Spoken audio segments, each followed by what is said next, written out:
नमस्कार बच्चों, आप लोग कैसे हैं। और मैथ बनाते रहिए और लॉकडाउन में ठीक ढंग से घर पर रहिए और मेहनत करते रहिए। ओके, देखिए ये क्वेश्चन मैं आप लोगों को बताता हूँ। इसे मैट्रिक्स विधि द्वारा आपको हल करना है। मैट्रिक्स विधि द्वारा हल करें, विधि से हल करें, यही क्वेश्चन है आपका। आपको इक्वेशन दिया हुआ है। तो हम आपसे कहे थे कि पहले आप ए बराबर मैट्रिक्स में मान लीजिएगा, या एलिमेंट सारा सजा लीजिएगा कि 1 -1 2, इसके बाद 3 4 -5 2 -1 3, और x बराबर मान लीजिएगा आप इसमें एक्स वाई जेड, क्योंकि 3 का मान निकालना है, एक्स वाई जेड का मान निकालना है आप। और b बराबर एक नए मैट्रिक्स का को मान लेना है, जो कि बराबर के बराबर में दिया हुआ है इसमें कि 7 -5 12 दिया हुआ है।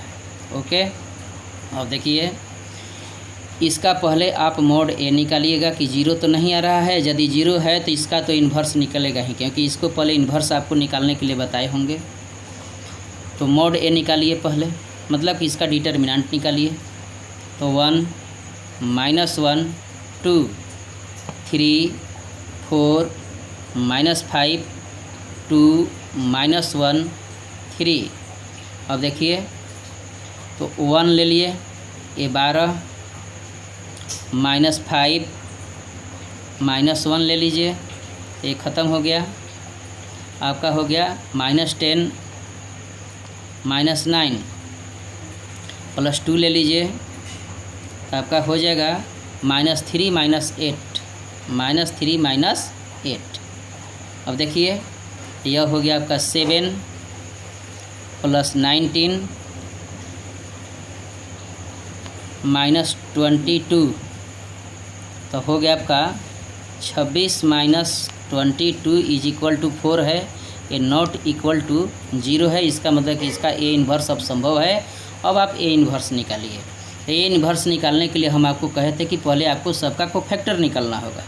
तो मान लीजिए कि ए बराबर जो है मैट्रिक्स दिया हुआ है कि 1 -1 2 3 4 -5 2 -1 3 = A11 A12 A13 A21 A22 A23 A31 A32 A33, इस ढंग से मान लेना है और सबका आपको फैक्टर निकालिए।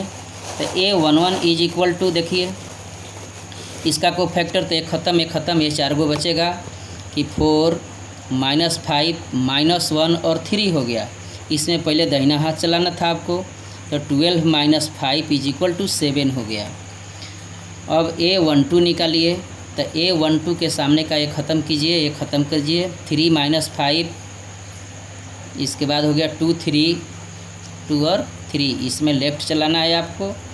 तो -10 -9 = -19। A13 निकालिए, तो A13 यह ख़त्म हो जाएगा, यह ख़त्म हो जाएगा कि 3 4 2 -1। अब इसमें ऐसे -3 -8 = -11 हो गया। अब आप A21 निकालिए, तो A21 में देखिए एक ख़त्म -12 -13 -12 हो गया। ऐसे हाथ चलाना है। -2 + 3 = 1 हो गया। अब आप देखिए A22 निकलना है, तो A22 = एक ख़त्म हो गया, एक ख़त्म हो गया 1 2 2 3 हो गया। तो आपका 3 -4 = -1 हो गया। अब आप A23 निकालिए, तो A23 देख लीजिए इसका, तो एक ख़त्म हो जाएगा, एक ख़त्म हो जाएगा 1 -1 और 2 -1 हो गया 2 -1। अब आपको ऐसे चलाना था, तो -2 + 1 हो गया बराबर -1 हो गया। अब आप A31 निकालिए, तो A31 इज इक्वल टू, देखिए ए ख़त्म, -1 2 4 -5 हो गया। अब इसमें आपको राइट हैंड चलाना था, तो 5 - 8 इज इक्वल टू -3 हो गया। अब A32 निकालिए, तो A32 का मान देखिए, ये ख़त्म हो जाएगा, ये ख़त्म हो जाएगा, 1 2 3 -5 हो गया, 3 - 5, तो आपका हो गया 6 + 5 इज इक्वल टू 11। अब आप A33 निकाल दीजिए, तो A33 का देखिए ये ख़त्म हो जाएगा, ये ख़त्म हो जाएगा, 1 - 1 और 3 4 हो गया, 3 4, और लास्ट में तो दाहिना हाथ चलता ही है, तो 4 + 3 इज इक्वल टू क्या हो गया आपका 7 हो गया। अब देखिए सारे कोफैक्टर को मैं यहाँ पर रख दिया हूँ, तो कोफैक्टर रखने के बाद ये मैट्रिक्स बन गया है। अब इसका एडजॉइंट पहले निकालिए, तो एडजॉइंट ए बराबर आप इसका ए डैश निकालिएगा, ट्रांसपोज, तो देखिए 7 - 19 - 11 हो गया, 1 - 1 - 1 हो गया, -3 11 और 7 हो गया। एडजॉइंट ए निकल गया, तब ए इनवर्स बराबर आपको सूत्र कहे थे कि adjoint A divided by mod A होता है, और मॉड ए का मान 4 आया था आपका, तो 1/4 इंटू 7 1 -3 -19 -1 11 और -11 -1 और 7 हो गया। ए इन्वर्स निकल गया। तो आपको हम कहे थे कि x बराबर जो आपका मान था वह ए इन्वर्स इंटू बी था, और x को आप कहे थे यहाँ पर कि x y z था। ए इन्वर्स आपके सामने है कि 1/4, और ए इन्वर्स का मान देखिए कि 7 - 19 - 11 है, 1 - 1 - 1 है, -3 11 और 7 है।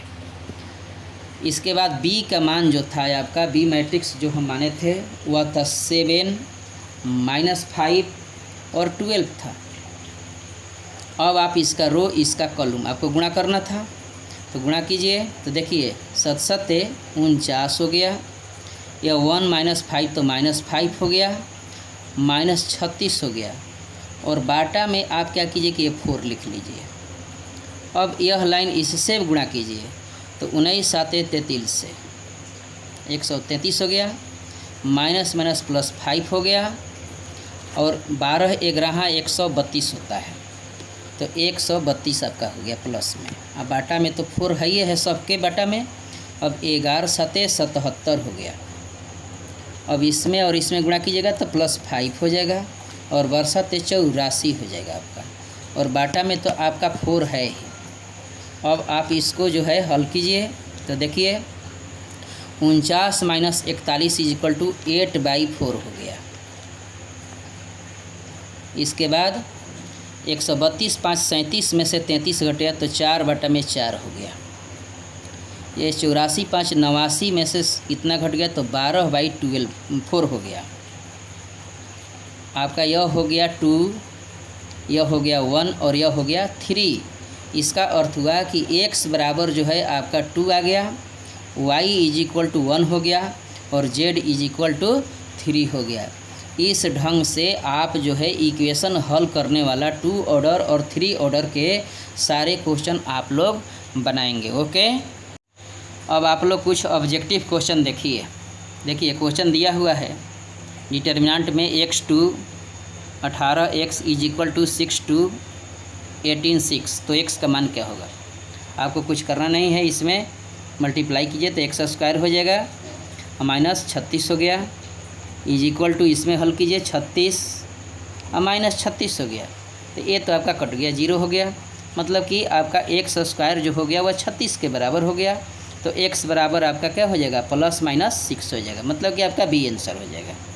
ओके, अब आप लोग इसमें देखिए, कहता है कि A एक स्क्वायर मैट्रिक्स है 3 × 3 ऑर्डर का, मतलब कि A एक वर्ग मैट्रिक्स है 3 × 3 ऑर्डर का, तो K का डिटर्मिनेंट क्या होगा? K का पहले आप ए बराबर एक 3 × 3 ऑर्डर का कोई मैट्रिक्स एक मान लीजिए। जैसे हम कहते हैं कि समझिए 1 2 3 4 5 6 7 8 9, ये मैट्रिक्स हम लोग मान लिए। 3 × 3 ऑर्डर का मैट्रिक्स हम लोग ले लिए। अब आप इसमें के से मल्टीप्लाई कीजिए तो के ए बराबर आपका निकलेगा। तो के से मल्टीप्लाई मैट्रिक्स में जब होता है तो सभी अंक में होता है। तो 1 के 2 के 3 के, इसके बाद में 4 के 5 के 7 के 8 के 7 6 के यहाँ हुआ, ये 7 के, ये 8 के हो गया और ये 9 के हो गया आपका। अब देखिए, अब आप इसका डिटर्मिनेंट निकालिए। तो डिटर्मिनेंट के इज इक्वल टू, अब इसमें से मैट्रिक्स हटा दीजिए, इसको डिटर्मिनेंट में ऐसे लिख दीजिए कि 1 के 2 के 3 के 4 के 5 के 6 के और 7 के 8 के और 9 के डिटर्मिनेंट में लिख दिए। और डिटर्मिनेंट में क्या होता है कि इसमें से के कॉमन है, इसमें से भी के कॉमन है, इसमें से भी के कॉमन है, तो आप कहिएगा कि के क्यू कॉमन हो गया। और यह तो इसमें है, ये है कि 1 2 3 4 5 6 है और 7 8 और 9 है। तो ये तो आपका जो है डिटर्मिनेंट ए है, मतलब कि के क्यू डिटर्मिनेंट ए आपका इसका आंसर हो जाएगा। के क्यू डिटर्मिनेंट ए हो जाएगा। ओके, सी इसका आंसर हुआ। अब आप इसमें क्वेश्चन देखिए, आपको दिया हुआ है कि किसी ट्रायंगल का एरिया जो है 35 स्क्वायर यूनिट है, जिसके वर्टिसेस इतना इतना इतना है, तो के का मान क्या होगा। आप एरिया का सबसे अच्छा है कि 9th 10th का जो सूत्र आप याद किए हुए हैं उससे भी बना सकते हैं, डिटर्मिनेंट से भी बना सकते हैं। देखिए मैं डिटर्मिनेंट पर बना दे रहा हूँ कि area is equal to 35 is equal to 1/2 x1 x2 x3 पहले कहे थे, तो 2 5 के हो गया, 2 5 के हो गया। फिर -6 4 4 हो गया, y1 y2 y3 हो गया, 1 1 1 आपको रखना था। हम कहते हैं कि 2 घटा करके 0 कर दीजिए तब तोड़ दीजिएगा, तो 1/2 हो गया। अब आप यह 2 -6 और 1 जेम के त्यों रखिए, 1 घटाइएगा तो 3 हो जाएगा, 1 घटाइएगा तो 10 हो जाएगा, यह आपका 0 हो जाएगा। यह घटाइएगा तो k -5 हो जाएगा, यह 0 हो जाएगा, यह 0 हो जाएगा। अब आप देखिए यहाँ 35 था, इसमें 2 से मल्टीप्लाई कीजिएगा तो 70 हो जाएगा, और इसको प्लस माइनस में रखिएगा जब इसको हटाइएगा तो। अब आप यह 1 लेकर के तोड़िए, तो 1 ले लीजिएगा तो देखिए यह लाइन ख़त्म, यह ख़त्म, आपको दाहिना माइनस सिर्फ बामा करना था, तो 0 -10 × k -5 हो गया। अब आपको हल करना है, तो +-70 इज इक्वल टू, या मल्टीप्लाई कीजिए तो -10k और माइनस माइनस प्लस 50 हो गया। एक बार आप प्लस ले लीजिए और एक बार आप निगेटिव ले लीजिए, तो देखिए 70 इज इक्वल टू हो गया -10k और प्लस 50 हो गया, या इधर आएगा तो 20 हो जाएगा, -10k हो गया, तो k इज इक्वल टू आपका -2 हो गया। अब आप देखिएगा तो -2 इसमें भी है, इसमें भी है। अब यार निगेटिव वाला भी हल करेंगे तब आपको लगेगा कि 12 होगा कि -12 होगा। अब देखिए इसमें भी हल कीजिए तो -70 is equal to -10k plus हो गया आपका 50। देखिए 50 को इधर लगेगा तो -120 हो गया, इज इक्वल टू -10k हो गया, तो k इज इक्वल टू आपका 12 हो गया, मतलब कि 12 -2 हो गया, 12 -2 हो गया, आपका डी आंसर हो जाएगा। ओके, अब आप लोग नेक्स्ट क्वेश्चन देखिए। अब आप लोग इस क्वेश्चन को देखिए, डिटर्मिनेंट बराबर इतना आपको दिया हुआ है, तो कहते हैं कि इस डिटर्मिनेंट का वैल्यू क्या हो।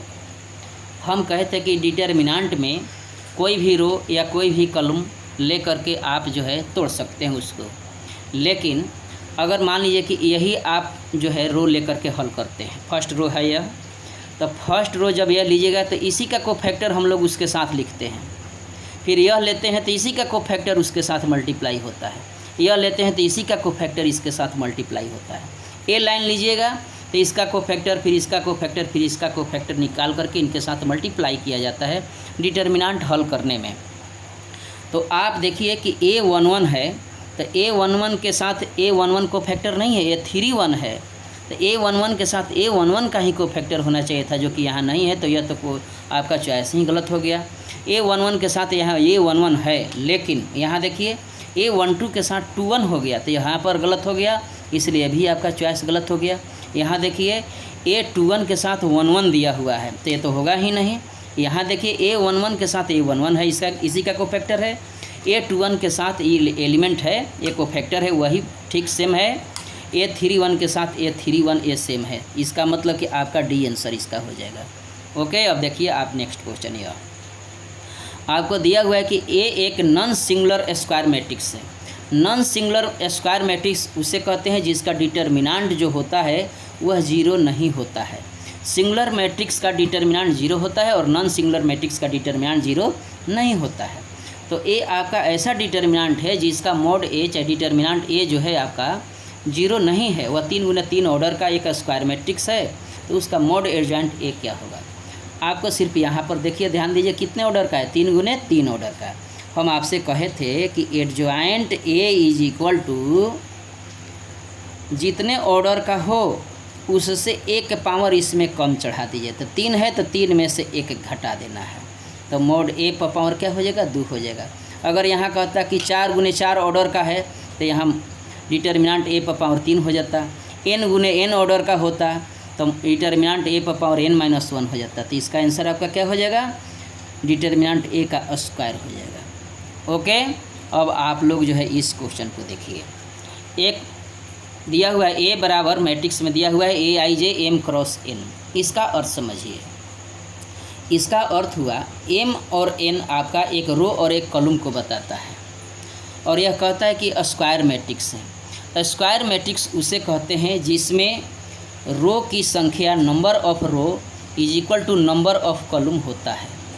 मतलब रो और कॉलम की संख्या क्या होती है, समान होती है। तो आपका m और n जो है स्क्वायर मैट्रिक्स में इक्वल होना चाहिए। तो यह हो गया आपका m बराबर क्या हो जाएगा, n हो जाएगा। इस ढंग से आप लोग जो है क्वेश्चन बनाते रहिए, लाइक सब्सक्राइब करते रहिए, ताकि हम लोग जो है आप लोगों को आगे अच्छे अच्छे वीडियो हम आपके लिए डालते रहें। ओके, धन्यवाद।